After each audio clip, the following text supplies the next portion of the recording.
Guys share and subscribe ज़रूर कर दिया करें। मेरा नाम सैमुअल है और ये मेरी कहानी नहीं है, पर दुर्भाग्य से मैं भी इस घटना में शामिल हूँ। कुछ महीनों पहले मैं भी अपने दोस्तों के साथ इंडियाना में अपने 3 दोस्तों के साथ हाइकिंग के लिए गया था। बेटी, जैसन और मॉली। हम लोग सेम हाई स्कूल में पढ़ते थे और छुट्टियों में मिलते रहते थे।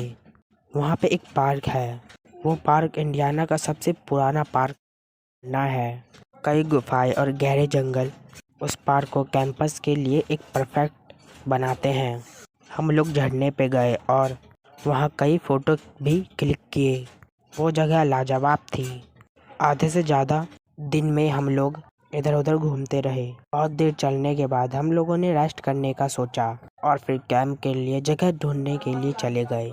बेटी एक बड़ी पत्थर पे बैठी थी और बोली, ये जगह बहुत ज़्यादा खूबसूरत है। हम उसकी बात से सहमत थे। जैसन ने अपने फ़ोन में वीडियो रिकॉर्ड करना शुरू की और मैं खाने के लिए अपने बैग में से सैंडविच निकालने लगा। आसपास पंछी चहचहा रहे थे। मुझे दूर से झरने के गिरने की पानी की आवाज़ आ रही थी।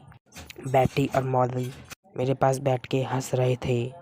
मैं नज़ारा एंजॉय कर रहा था। तभी मुझे जैसन की आवाज़ आई। उसने बोला, वो ये क्या बकवास है। मॉली उठी और उसने पूछा, क्या क्या हुआ जैसन? क्या हुआ जैसन? हमने देखा जैसन झाड़ी के पीछे खड़ा कुछ देख रहा था। उसने तेज़ आवाज़ में बोला, आके खुद देख लो। हम सब उठे और उसकी तरफ जाने लगे। जैसे ही मैं पास के झाड़ी के पास पहुंचा, मेरे गले के पीछे की रोंगटे खड़ी हो गई। वहाँ ज़मीन पर मीडियम साइज के एक जानवर के कंकाल पड़े थे। वो हिरन जैसा ही कुछ लग रहा था। उसके सींग थे और बहुत गंदी बदबू भी आ रही थी। सबसे अजीब बात यह थी कि उसके जबड़े का नीचे का हिस्सा गायब था। उसका सिर्फ ऊपर का हिस्सा था जो उसे एक डरावना सा लुक दे रहा था। हम सब लोग उसे बस हैरानी से घूरते रहे। मेरे दोस्त ने बोला, ये यहाँ कब से होगा? बेटी ने जवाब दिया, वेल, किसी जानवर ने मारकर यहाँ फेंक दिया होगा। मुझे उसके ताने पे हंसी आ गई। जेसन ने चिढ़ते हुए कहा, मुझे पता है। जेसन नीचे बैठा और उस खोपड़ी को छूने लगा। फिर अचानक ही कुछ हुआ। जैसे ही उसने खोपड़ी की तरफ हाथ बढ़ाया, वो खोपड़ी अपने आप हिल के दूसरे जगह चली गई। बेटी ने कहा, हे भगवान, क्या ये अपने आप हिला? हम सब लोग इस चीज़ को देखकर बहुत हैरान हो गए थे। मैंने कहा, वेल, कोई चूहा हो सकता है इसके नीचे, या कोई छोटा जानवर। बेटी ने जवाब दिया, ईव, कीड़े भी हो सकते हैं। जो भी है, मुझे इस गंद के पास नहीं रहना। मौली ने कहा, चलो गाइस, कैंप करते हैं। ये एक मरे हुए जानवर की फालतू से खोपड़ी है और ये हमारी ट्रिप को ख़राब करा रही है। ऑब्वियसली ये लड़के छपकाए। मैंने तेज़ आवाज़ में बोला, जेसन, आ जाओ, हमें जाना है। उसने हिचकिचाते हुए कहा, हाँ, आ रहा हूँ। 15 मिनट और चलने के बाद कैंपिंग के लिए एक जगह चूज़ की। सब अपने टेंट लगाने में बिजी थे, पर जैसन जमीन पर बैठ गया और वो सोचने लगा। वो एकदम चुप हो गया। मैं उसके साथ बैठा और उसे बियर पकड़ाई। उसने बियर ली और उलझन भरे स्वर में कहा, तुमने देखा वो खोपड़ी अपने आप हिली? मैंने कहा, कम ऑन जैसन, तुम अभी भी उस सड़े से खोपड़ी के बारे में सोच रहे हो? हम यहाँ मज़े करने आए हैं, जाने दो यार। सूरज डूबने लगा और अंधेरा छा गया। मैंने लकड़ियाँ अरेंज की और आग जलाई। मेरी दोस्त चिकन लेके आई थी। एक लकड़ी लेकर हमने उसे आग में भूंजा। हम लोग बियर पी रहे थे और पार्टी को एंजॉय कर रहे थे। डरावने डरावने आवाज़ भी आ रहे थे थोड़ी बहुत जंगल से। अचानक हमने रियलाइज़ किया कि जेसन कहीं नहीं दिख रहा है। फिर बेटी ने कहा, जेसन कहाँ है? मैंने उसे कहा कि वो अभी कुछ समय पहले रॉक्स पर बैठा हुआ था। मॉली उठी और उसने परेशान होते हुए कहा, फिर वो गया कहाँ? हमें उसे ढूंढना चाहिए। मैंने उसके सेलफोन पे कॉल करने का ट्राई किया, पर वहाँ कोई नेटवर्क नहीं था। हमने ऑलरेडी कैंप सेट कर दिया था और अपना सारा सामान छोड़कर नहीं जा सकते थे। तो मैंने बेटी को कहा, तुम यहीं रुक जाओ, जस्ट इन केस अगर जैसन वापस आता है तो। तब तक मैं और मॉली जाके उसे ढूंढते हैं। बेटी मान गई। फिर हम जैसन को ढूंढने निकल गए। मेरे दोस्त ने चिल्लाया, जैसन। मॉली ने आवाज़ दी, पर कोई आवाज़ नहीं आई। पार्क में बहुत अंधेरा छाया हुआ था। हम लोग अपने टॉर्च से रास्ता ढूंढ रहे थे। चांद की रोशनी से लाइट और परछाई का माहौल बना हुआ था। जैसे जैसे मैं आगे बढ़ता गया मुझे लगा कि कोई मुझे देख रहा है। मुझे नहीं पता कि मुझे ऐसा क्यों लगा, क्योंकि मुझे आसपास कोई दिख नहीं रहा था। मेरे दोस्त ने बोला, वो गया कहाँ सैम? मौली ने थकते हुए कहा। मैंने चिंतित होते हुए बोला, मुझे नहीं पता। जब से उसने खोपड़ी देखी है वो बहुत परेशान हो गया था।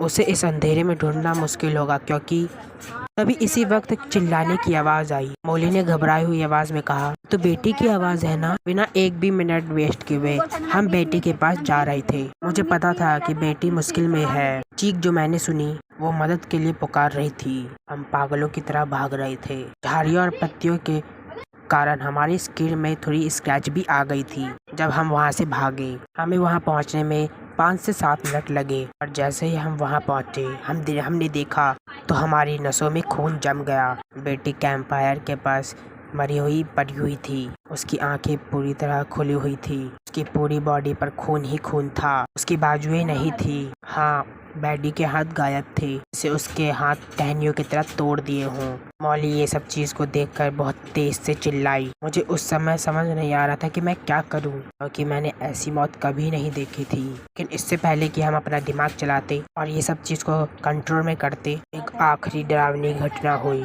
हमें पास के टेंट के पीछे से कुछ आवाज आई। मैंने जमीन से लकड़ी उठाई, क्योंकि मुझे पता था जिसने हमारी दोस्त के साथ ऐसा किया है वो पीछे ही है। मैंने मौली को चुप रहने को कहा और हम दबे पांव उस टेंट के पीछे जाने लगे। जैसे ही हमने उसके पीछे देखा मेरा पेट फूल गया। एक भयानक सा प्राणी एक हाथ को खा रहा था। मुझे बोलने की जरूरत नहीं है, वो बेटी का हाथ था। वो प्राणी अपने पैरों पे किसी इंसान की तरह बैठा हुआ था। उसके आसपास अंधेरा होने की वजह से हम उसका चेहरा ढंग से नहीं देख पा रहे थे, पर जिस तरह वो इंसान की चमड़ी चबा रहा था उसने मुझे बहुत डरा दिया। मौली से और रुका नहीं गया और वो वहीं जमीन पर उल्टी कर दी। वो प्राणी हमारी तरफ मुड़ा और मैंने उसके चेहरे पे टॉर्च मारी। जो मैंने देखा मैं उसे पूरी जिंदगी में कभी नहीं भुला सकता। वो इंसान जैसा फिगर था, पर इंसान के चेहरे की बजाय उसके चेहरे पर एक जानवर की खोपड़ी लगी थी। वही सेम खोपड़ी जिसे हमने हाइकिंग के वक्त देखा था। उसकी खोपड़ी ने उसका आधा चेहरा छुपा रखा था, पर मैं उसका खूनी मुंह देख पा रहा था। उसके मुंह से हजारों तेज दांत निकल कर आ रहे थे। उसके मुंह से खून निकल रहा था। वो प्राणी उठा और बहुत तेज डरावने तरीके से गुर्राया। हमने 2 कदम पीछे किए, पर मुझे पता था हमारा अंत पास था। कोई चांस ही नहीं था कि मैं और मौली उस चीज से लड़ पाते।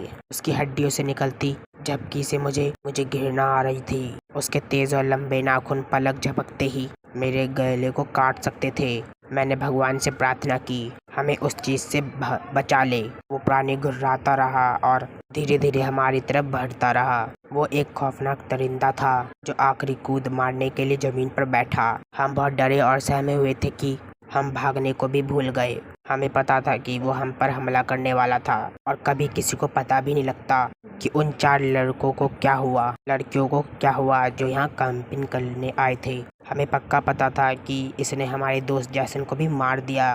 तभी मेरी नज़र उस प्राणी के बाएं हाथ पर पड़ी। मेरे दोस्त के बाएं हाथ पर एंगल का टैटू बना है, और ये खूंखार दरिंदा जो मेरे सामने खड़ा था उसके पास सेम टैटू उसी हाथ में बना हुआ था। मैं बहुत जोर से चिल्लाया, ओह माय गॉड जैसन, इज दिस यू? तुम्हें हो क्या गया है? तुम अपने दोस्त को मारना क्यों चाहते हो? जेसन अपनी डरावनी आवाज में जोर से हंसा और कहा, हा हा हा हा हा, मैं भूखा हूँ, मैं बहुत भूखा हूँ, मुझे खाना खाना है। और फिर वो मुझे पे कूद पड़ा और अपने पंजे मेरे पेट पे गड़ दिए। मैं दर्द से चिल्लाया और कहा, भागो मौनी भागो।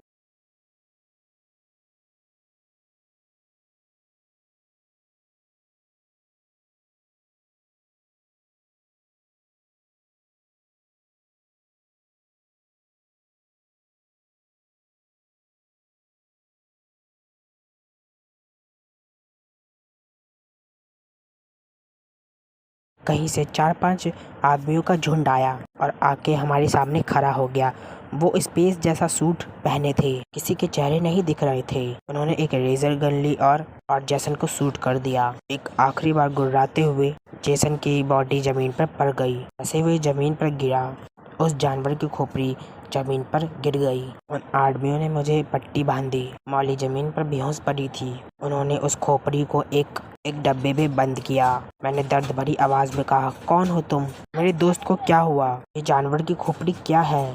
उन्होंने मुझे कोई जवाब नहीं दिया। वो उस खोपड़ी को वहां से लेकर जाने लगे। एक आदमी मेरी तरफ मुड़ा और बोला, हमने पुलिस को बुला लिया है, वो तुम्हें यहाँ से ले जाने के लिए आ रहे हैं। फिर वो अपने साथ वाले आदमी की तरफ मुड़ा और बोला, जनरल को फोन करके बोल दो हमने SCP-323 को पकड़ लिया है, इसके लिए जेल तैयार रखे। मुझे नहीं पता कि वो लोग कौन थे और मेरे दोस्त को क्या हुआ। हमने पुलिस को बताया कि कैसे एक जानवर ने हमले ने हमारे 2 दोस्त की जान ले ली। मेरे पास आज भी बिना जवाब के इतने सारे सवाल है कि जो मुझे रात भर सोने नहीं देते।